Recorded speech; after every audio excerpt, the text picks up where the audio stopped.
नमस्कार दोस्तों, आप सभी का स्वागत है आपके अपने परिवार केजीएस सीयूईटी साइंस पर। जैसा कि हम सभी जानते हैं कि सीयूईटी के फॉर्म्स इस समय भरे जा रहे हैं। आज 15 तारीख हो गई और आपको याद रखना चाहिए कि 30 तारीख लास्ट डेट है। तो आप लोग कोशिश करके जो भी आपकी अड़चने आ रखी थी उन सभी को सही करके फटाफट से 25 तारीख तक एटलीस्ट अपने फॉर्म्स भर लीजिए। और जिस वोकैब एक्सप्रेस प्रो को हमने शुरू किया था, कभी डे 1 था, आज उसका 30वां दिन आ चुका है। यानी कि आप एक तरीके से कह सकते हैं कि एक महीना 30 क्लासेस हम लोग करने को आ गए हैं। बस आप लोगों से एक छोटी सी शिकायत है बेटा, और वो छोटी सी शिकायत ये है कि आप लोग उस लेवल पर देख नहीं रहे हैं सीरीज को। बल्कि मैं आपके लिए बेटा ज्यादा क्वेश्चंस ला रहा हूं, अच्छे क्वेश्चंस ला रहा हूं, एग्जाम के क्वेश्चंस ला रहा हूं, पीवाईक्यूज करा रहा हूं, अलग अलग तरीके के क्वेश्चंस अलग अलग टाइप्स में डिवाइड कर रहा हूं। कभी ईडीएम्स करा रहा हूं, कभी होमोफोन्स, कभी सिनोनिम्स, कभी एंटोनिम्स, कभी पीवाईक्यूज चल रहे हैं। 2023 के पीवाईक्यू कराए मैंने, 2025 के पीवाईक्यूज कराए मैंने। आज के सेशन में लगभग 20 सिनोनिम्स हैं जिनके माध्यम से काफी कुछ हम सीखने वाले हैं। और इवन कुछ ऐसे वर्ड्स भी मैं एक्स्ट्रा भी लिख करके लाया हूं। देखिए, आप लोगों के लिए मैं लिखता भी हूं, अभी भी मेहनत फुल जारी है गुरु। ये देखो, दिख रहा है क्या? दिख रहा होगा। ये देखो, यहां से लिखना शुरू किया गया है। सबसे पहला वर्ड यहां पर लिखा भी हुआ है ना। कुछ एक्स्ट्रा मिलता है जैसे कि इंटरवेंशन के सिनोनिम वगैरह, ऐसे करके काफी कुछ लिखता हूं मैं, ताकि आपको मैं ज्यादा से ज्यादा प्रोवाइड कर सकूं और आपके एग्जाम के लिए हेल्पफुल कंटेंट हो जाए। ठीक है, तो जरा ध्यान से देखते हैं। अपन बात करते हैं भैया वोकैब एक्सप्रेस डे 30। तो प्लीज रोज सुबह 8 बजे आपको मिल ही जाता है, तो इस सेशन को खूब एंजॉय करिए, चेरिश करिए और अपने दोस्तों के साथ शेयर जरूर करा करिए। चलिए, सबसे पहले अप्राप्यम नाम नेहास्ति धीरस्ति व्यवसायिनः, है ना। कुछ भी ऐसा नहीं है। जिनके पास साहस है और जो मेहनत करते हैं उनके लिए कुछ भी अप्राप्य नहीं है। जिनके पास साहस है ना, और जो मेहनत करते हैं, तो there is nothing unattainable. Attain का मतलब क्या है? प्राप्त करने योग्य। कुछ ऐसा नहीं है जो प्राप्त ना कर सके। टू द वन, उनको हु हैज करेज, जिनके पास शक्ति है, करेज है, सामर्थ्य है ना, सामर्थ्य है, और who knows work, who works hard, और जो कठिन परिश्रम करते हैं। ठीक है, चलिए फिर। अब मुझे आज पता नहीं क्यों जब मैं ये वाली पीपीटी बना रहा था तो मुझे पुराने वाले सेशंस याद आए। तो मैंने अपने सेशन नंबर 1 के कुछ कमेंट्स लेकर के आया था। देखिए, है ना, जैसे कि तैमूर हुआ करते थे भैया, पल्लवी विश्वकर्मा। अभी भी ये बच्चे देख रहे होंगे ना, कितना बढ़िया से लिखा था। आज का हम लोगों के लिए बहुत ही इंपॉर्टेंट है। अच्छा लगा, आपके लिए ऐसे ही पढ़ाते रहे, मुझे अपने एम तक पहुंचने में आपका साथ आशीर्वाद दे। राधे राधे, है ना। थैंक यू सो मच अनुज। ऐसे बहुत सारे स्टूडेंट लगातार कमेंट्स करते थे। तो अभी भी आपको भैया अपने आप से रिवाइज करते रहना चाहिए। अब जैसे जब तक सेशन लाइव चल रहा तो तुम रिवाइज कर रहे थे, अभी भी मैं तो पढ़ा ही रहा हूं ना बेटा। जो मैं सुबह 8 बजे आकर के पढ़ा रहा था वो अभी समझ लो शाम के 5:40 है, पर मैं रिकॉर्ड तो कर ही रहा हूं और आप लोगों के लिए रिकॉर्ड कर रहा हूं। ठीक है, चलिए आगे बढ़ेंगे, देखते हैं जी। तो यहां पर ये बता रखा है भैया बच्चों ने। आगे आते हैं, आज का सिनोनिम नंबर 1 क्या है। पहला क्वेश्चन हमारे सामने है, ट्राई करेंगे और बहुत अच्छे तरीके से। क्वेश्चन को पढ़ना भी अपने आप में कला है, गलत तरीके से पढ़ लेंगे तो गड़बड़ हो जाएगी। आपसे बेटा क्वेश्चंस 2 तरीके से पूछे जा सकते हैं। एक डायरेक्ट वोकैब। अब मैं आपको अंतर बताता हूं ऐसा क्यों कह रहा हूं। एक डायरेक्ट वोकैब आपसे पूछी जा सकती है और एक होती है सेंटेंस के थ्रू वोकैब, है ना। सेंटेंस के थ्रू, सेंटेंस के थ्रू वोकैब। बेटा डायरेक्ट वोकैब पूछने का मतलब है कि आपके पास कुछ ऐसी भी मीनिंग्स होती हैं बेटा जिनके 2-3 अर्थ होते हैं, और दोनों तीनों को अगर कमेंट में यानी कि ऑप्शंस में दे दिया तो अपन तो भैया कंफ्यूज हो जाएंगे। इसीलिए सेंटेंस के थ्रू वोकैब ये हो जाती है कि सेंटेंस में उसका क्या अर्थ आएगा ये देखने को। अब ये क्वेश्चन आएगा जहां पर ये बात मैं दोहराने वाला हूं। फिलहाल हम क्वेश्चन पढ़ेंगे। By 1918 Gandhi ji had established himself as a leader with a unique way of protesting exploitation and injustice. Exploitation का मतलब क्या है? एक्सप्लॉयटेशन का मतलब है शोषण। एक्सप्लॉयटेशन का मतलब क्या है? शोषण, है ना। कुछ गलत हो जाता है जब। एंड इनजस्टिस, इनजस्टिस यानी कि अन्याय। यूनिक का मतलब क्या है? यूनिक का मतलब है अपने आप में जो क्या है बेटा, पेक्यूलियर है। लिख रहा हूं मैं, पेक्यूलियर, है ना, जो अपने आप में पेक्यूलियर है। यूनिक और क्या हो सकता है बेटा? जो एक्स्ट्रा ऑर्डिनरी है, जो एक्स्ट्रा ऑर्डिनरी है उसे भी बोल सकते हैं। जो आम से हटकर है, जो एक्सेप्शनल है, क्योंकि जो चीज भैया अलग है दुनिया से तो एक्सेप्शन हुई ना, अपवाद हुई, तो जो अपवाद जैसी है। और यूनिक क्या हो सकती है? यूनिक जो अपने आप में इंटरेस्टिंग है, इंटरेस्टिंग, जो कि ऑड वन आउट है, ऑड वन आउट है, अपने आप में सबसे अलग है। तो अब इतना पता चल गया, यूनिक जो अपने आप में खास है। सिनोनिम बताना है आज 20 के 20 क्वेश्चंस का। डिफरेंट, अलग हो गया। अलग तो मैं भी हूं आपसे, पर क्या मैं अपने आप में खास हूं? वो बात नहीं बोली जा सकती। तो एक्सेप्शनल यहां पर सही आंसर आएगा, तो पहले का आंसर हो जाएगा बी, है ना। एक्सेप्शनल। उसके बाद एक्सीलेंट, शानदार, स्प्लेंडेड, हम ये सब जानते ही हैं, ठीक है ना, स्प्लेंडेड भी बोलते ही हैं, तो एक्सीलेंट को हम क्या बोल देंगे, स्प्लेंडेड। ठीक है, बहुत बढ़िया। अगला क्वेश्चन है बेटा, इसका क्वेश्चन का आंसर आप लोग बताएं फटाक से।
यस, तो इंटरवेंशन, मैंने पता इतना समय क्यों दिया इसमें, मैंने आपको इतना समय इसलिए दिया क्योंकि इंटरवेंशन अपने आप में एक प्यारा सा वर्ड है यार। इंटरवेंशन में यह पता कर पाना, मैंने आपको कितना टाइम दिया मैं भी देखता हूं, मैंने आपको लगभग लगभग 3 मिनट तो दिया ही होगा, या 3.5 मिनट दिया मैंने आपको इस पे। तो जरा देखते हैं, इंटरवेंशन, इंटरफियरेंस हो जाएगा, इंटरप्शन, डिस्टर्बेंस, कनेक्शन। तो इंटरवेंशन का मतलब क्या है भाई, डिस्टर्बेंस का मतलब होता है किसी को डिस्टर्ब करना, परेशान करना, दैट इज डिस्टर्बेंस। तो डिस्टर्बेंस तो होने से रहा भाई। कनेक्शन कनेक्ट करने को बोलते हैं, when we connect something that is connection, not correct. Interruption and interference, interrupt करना किसी को, मैं कुछ बोल रहा हूं और ये ऑफलाइन क्लास चल रही है, बेटा ऐसा होता है वैसा होता है, अरे सर सर मेरा डाउट, अरे सर सर मेरा डाउट। तो अगर ऐसा कोई कुछ कर रहा है तो मुझे इंटरप्ट कर रहा है, बीच में टोकना, इंटरप्शन यानी कि बीच में टोकना, बीच में टोकना, टोका टाकी करना, बीच में टोकने को अपन क्या बोलते हैं, उसे हम बोलते हैं इंटरप्शन। इंटरफियरेंस का क्या मतलब है, अब इंटरफियरेंस और इंटरवेंशन आएगा। इंटरवेंशन का मतलब है किसी चीज में दखलंदाजी करना because you want something to be better, उसे हम इंटरवेंशन बोलते हैं। इसके कुछ सिनोनिम भी हो जाता है, जैसे इंटरफियरेंस है, मीडिएशन है, इसी को हम बोल सकते हैं मीडिएशन, मीडिएशन, आर्बिट्रेशन बोलते हैं ना, आर्बिट्रेटर, बिचवनिया जो होता है आर्बिट्रेटर कहलाता है, आर्बिट्रेटर, आर्बिट्रेटर को हम बोलते हैं बिचवनिया।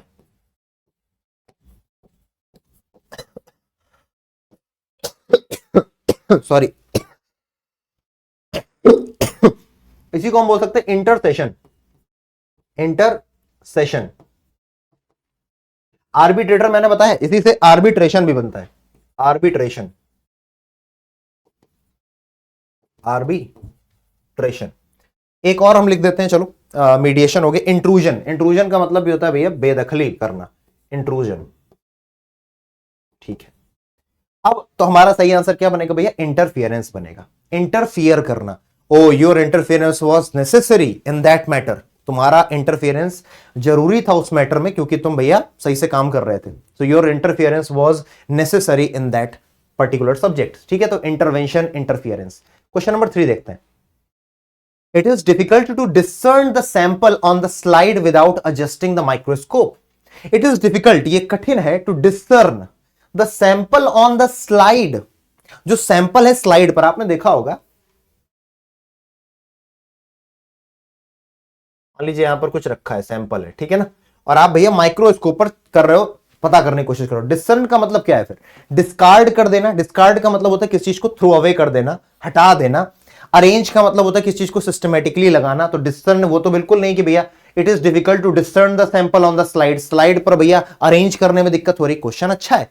उसके बाद डिटरमाइन, डिटरमाइन मतलब पता लगाना। डिबेट, डिबेट तो बिल्कुल यहां बन ही नहीं रहा भैया, तो अब डिस्कार्ड, हटा दे। It is difficult to, sample को हटा देना कठिन है स्लाइड पर विदाउट एडजस्टिंग द माइक्रोस्कोप। अच्छा, माइक्रोस्कोप को एडजस्ट किए बिना हटाना कठिन है, या फिर माइक्रोस्कोप को एडजस्ट किए बिना डिटरमाइन करना कठिन है। सैंपल क्यों रखा जाता माइक्रोस्कोप पर, माइक्रोस्कोप के आगे हम सैंपल इसलिए लगाते हैं because we want to know कि भैया क्या क्या सिनेरियो है उसमें। तो it is difficult to discern, तो डिसर्न का मतलब क्या हो जाएगा भाई, डिसर्न का मतलब हो जाएगा टू सी और नोटिस समथिंग डिफिकल्टी। डिसर्न का मतलब है टू सी और notice something with difficulty, with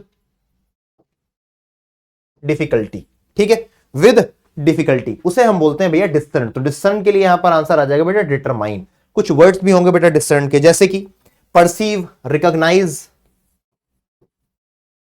perceive हो गया, रिकॉग्नाइज हो गया। रिकॉग्नाइज का मतलब भी होता है पहचान करना, ठीक है। और क्या बोल सकते हैं, distinguish, detect, make out, distinguish, distinguish, detect, make out, ठीक है, ये बोल सकते हैं। डिस्कार्ड के लिए भी मैंने वर्ड लिखे थे, शायद नहीं लिखे थे डिस्कार्ड, क्योंकि इसमें कई सारे फ्रेजल वर्ब, जैसे कास्ट असाइड, कास्ट अवे। तो डिस्कार्ड को हम क्या बोल सकते हैं भैया, आंसर तो आपको क्या हो जाएगा, ये हो जाएगा ऑप्शन नंबर सी। लेकिन इसके लिए जैसे वर्ड्स है कास्ट असाइड, कास्ट अवे, इसे हम क्या बोल रहे हैं, जिसे हम बोल रहे हैं भैया डिस्कार्ड, ठीक है। और क्या लिखा था मैंने, लिखते तो मैंने कम से कम 10-15 हूं, लेकिन मैं आपको इंपॉर्टेंट वाले लिखवा देता हूं, है ना। Discard, cast aside, cast away, cast out, chuck out, dispose and fling. ये और लिख लो, डिस्पोज किसी चीज को हटा देना, है ना, and fling, FLING, fling, right. चलिए क्वेश्चन नंबर 4 देखते हैं। A wise man put past rancour behind and moves on. तो रैंकर अच्छा है, एक समझदार व्यक्ति क्या करता है, अपने पुराने रैंकर पीछे रख देता है और आगे बढ़ जाता है। तो रैंकर का मतलब क्या है, रैंकर का मतलब है hatred, specially long standing. Long standing का मतलब जो बहुत पुरानी भैया दुश्मनी चली आ रही हो, जैसे कि हम बोलते हैं फ्यूड, FEUD, फ्यूड। फ्यूड का मतलब क्या होता है भैया, रंजिश। फ्यूड बोले तो रंजिश, ऐसी रंजिश जो काफी समय से चली आ रही हो, उसे भी हम फ्यूड बोलते हैं, ठीक है ना। बहुत समय से लड़ाई चल रही, क्वेरल भी बोलते हैं, ठीक है। तो डिसलाइक हल्का वर्ड हो जाएगा, इसलिए यहां पर आंसर होगा हेट्रेड, ठीक है ना। तो रैंकर के लिए सही वर्ड क्या है, हेट्रेड, है ना। बिटरनेस बोल दो, स्पाइट, हेट, बिटरनेस भी बोल सकते हैं, है ना। Bitterness, spite, hate, animosity, animosity है ना, इनमिटी, दुश्मनी, फ्यूड मैंने बताई। तो ये कई सारे वर्ड्स हो सकते हैं जो इसके सिनोनिम माने जा सकते हैं, राइट। आगे आते हैं क्वेश्चन नंबर 4 पर। तो अब देखो अच्छा खासा सीखने को मिल रहा है एक एक वर्ड से। क्रिटिसिज्म का मतलब क्या है? क्रिटिसाइज करना, किसी को निंदा करना, है ना। तो क्रिटिसिज्म यानी कि निंदा। इसी से कई सारे वर्ड बने, जैसे कि कॉन्डेम। कंडेम का मतलब क्या होता है भैया? निंदा करना। इसी तरीके से होता है किसी को लुक डाउन करना। क्या करना? लुक डाउन करना। लुक डाउन का मतलब होता है किसी को हल्का मानना, ठीक है। ये भी किसी को तुम तो कुछ नहीं हो, तो लुक डाउन अपॉन, पूरा लिख देता हूं, लुक डाउन अपॉन। क्योंकि आपके पेपर में बेटा क्या आते हैं, मैंने ये क्यों लिखवाया, ये मैंने कास्ट असाइड कास्ट अवे इसलिए लिखवाया था क्योंकि आपके पेपर में आपको फ्रेजल वर्ब देखने को मिलते हैं। नेक्स्ट क्वेश्चन देखेंगे बेटा। Many of the villages, many of the villages were isolated by heavy showers of rains. ऐसे ही समझ सकते हो, आइसोलेट यानी अलग थलग पड़ गए, तो सेपरेट हो जाना, सेपरेटेड है ना, सेपरेट हो जाना, ठीक है ना, अलग थलग पड़ जाना, अलग थलग पड़ जाना, ठीक है। तो many of the villagers were isolated by heavy showers of rains. सो ये आइसोलेटेड है। डिस्ट्रॉयड, बर्बाद हो जाना किसी चीज का, तो ये तो होने से रहा। सेपरेटेड फ्रॉम अदर्स बिल्कुल सही है, ठीक है ना। आइसोलेट के लिए मैंने कुछ लिखा होगा तो ठीक है, नहीं तो कोई बात नहीं।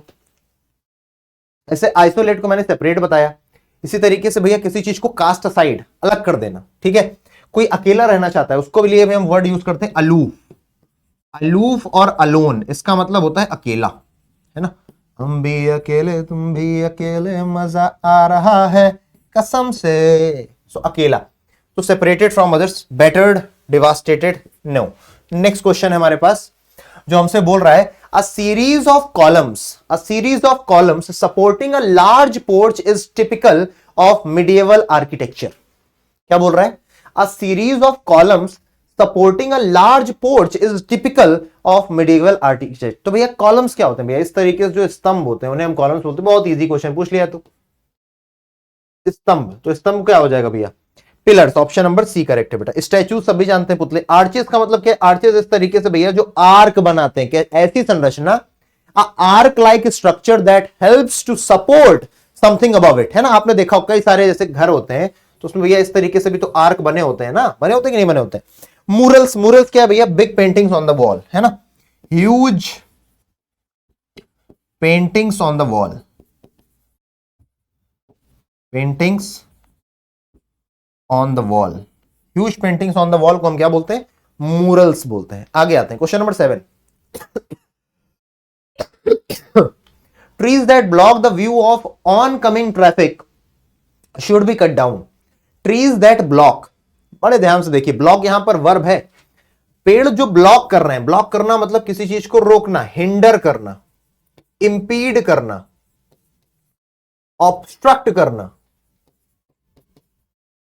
ठीक है। हिंडर किसी चीज को रोकना, इंपीड करना, ऑब्स्ट्रक्ट करना, ठीक है ना।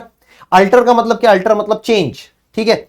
एक अल्टर होता है ALTAR, अल्टर। तो अल्टर यानी कि पूजा की वेदी, जहां पर भगवान को भैया चढ़ावा चढ़ाया जाता है, पूजा की वेदी। और एक होता है ALTER, अल्टर। इस अल्टर का मतलब होता है चेंज। मम्मी लोग जाती है ना भैया, अल्टर कर दो हमारा ब्लाउज, है ना, या फिर अल्टर कर दो भैया फलाने का पैंट ढीला हो गया भैया, अल्टर करके टाइट कर दो, ठीक है। So obstruct is absolutely correct here, option number B. Obstruct का मतलब क्या है? बाधित करना, इंपीड करना, ठीक है। और कोई वर्ड तो नहीं है मेरे पास? नहीं, पहले ही ज्यादा बता दिया मैंने, ठीक है। Hinder, impede, obstruct. आगे ब्लॉक, आगे अल्टर, इंप्रूव, आप जानते ही हो भैया। इंप्रूव का मतलब बेहतर करना और स्पॉइल मतलब खराब कर देना। तो स्पॉइल को हम बोल सकते हैं भैया मार, मार करना किसी चीज को। मार अपने आप में वर्ड है, हिंदी में तो मार बोलते हैं, मार देंगे, इंग्लिश में भी मार है, डिस्ट्रॉय, ठीक है। चलिए नेक्स्ट क्वेश्चन, ये आपके लिए रहा। ये वाला आंसर बताइए भैया, एब्रप्टली का क्या आंसर होगा? फटाफट से बताइए।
चलिए, तो the landscape changed abruptly after the snowfall.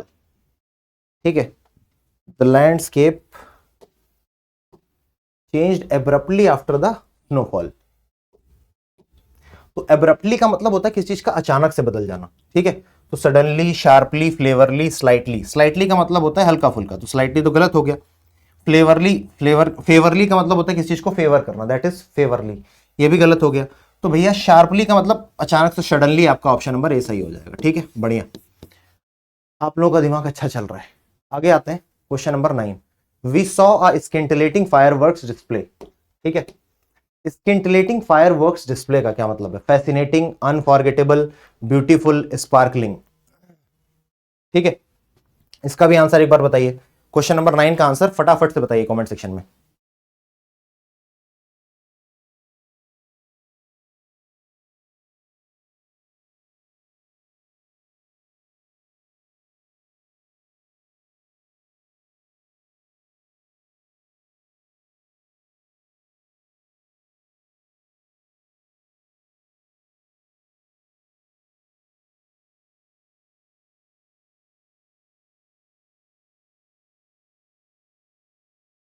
ठीक है, तो स्किंटिलेटिंग फायरवर्क्स डिस्प्ले, तो we saw a scintillating fireworks display, बताइए जी। तो fascinating, unforgettable, beautiful, sparkling. Scintillating का मतलब क्या है? स्किंटिलेटिंग, स्किंटिलेटिंग का मतलब होता है कोई चीज जो चमकदार हो, है ना। फैसिनेटिंग नहीं बोल सकते, अनफॉरगेटेबल नहीं बोल सकते, ब्यूटीफुल नहीं, स्पार्कलिंग बोल सकते हैं। Option number D. ठीक है, ऑप्शन नंबर डी। अनफॉरगेटेबल का मतलब क्या है? जब कोई कुछ भूलने लगे, है ना। अनफॉरगेटेबल यानी जैसे भूला ना जा सके, भैया ये तो अनफॉरगेटेबल हो गया। ब्यूटीफुल यानी कि सुंदर, फैसिनेटिंग यानी कि शानदार। ठीक है, चलिए क्वेश्चन नंबर 10, इसे लास्ट रखेंगे क्योंकि वैसे तो 20 सोच रहा था पर वो वीडियो काफी लंबा हो जाता है। The fact has been in effect for 20 years. Pact का क्या मतलब है? Pact, PACT, pact. पैक्ट का मतलब है ट्रीटी या फिर एग्रीमेंट। पैक्ट का मतलब है ट्रीटी या फिर एग्रीमेंट। ठीक है, और क्या बोल सकते हैं भैया पैक्ट को? और बोल सकते हैं, वर्ड तो और भी होते हैं यार, जैसे कि अगर किसी चीज को भैया बात करते हैं तो यहां पर क्या वर्ड आ रखा है? फिलहाल पैक्ट के लिए वर्ड आया हुआ है ट्रीटी, है ना। तो उसे हम बोलते हैं संधि। क्या बोलते हैं? संधि बोलते हैं। ठीक है, मोनार्की, मोनार्की का क्या मतलब है? मोनार्की का मतलब क्या है भैया? Monarchy, so monarchy is directly मतलब मोनार्क, मोनार्क से बन जाता है मोनार्की। ठीक है, लीज, किसी चीज को लीज पर देना, ट्रेंड। तो आपका आंसर क्या बनेगा? ऑप्शन नंबर ए बनेगा। ठीक है, ट्रीटी, मोनार्की समझ गए, लीज, ट्रेंड आप समझ गए। चलिए, और इसके बाद कुछ देखा जाए। Treaty, monarchy, lease. ठीक है, मोनार्की आप जानते हैं ना भैया, जहां पर मोनार्क हो, जहां पर राज सत्ता चल रही हो, उसे हम मोनार्की बोलते हैं। क्वेश्चंस और भी हैं लेकिन ये वाले जितने क्वेश्चन है ये अपन कर रहे होंगे कल की तारीख में, ठीक है ना, क्योंकि इतना काफी है। आप लोग एक सेशन को 25-30 मिनट्स दे रहे हैं, दैट इज इनफ। ठीक है, तो इसी के साथ आज के सेशन को यहीं पर एंड करेंगे। लेकिन मैं आप लोगों से एक रिक्वेस्ट जरूर करूंगा, प्लीज लगातार मेहनत करते रहिए क्योंकि वो जरूरी है। ठीक है, क्योंकि आप कंटिन्यूअस अगर लगे रहेंगे तो अच्छा रहेगा, अपन को भी ये रहेगा कि हाँ अपन मेहनत कर रहे हैं। ठीक है, टेक केयर, जय हिंद, बाय बाय।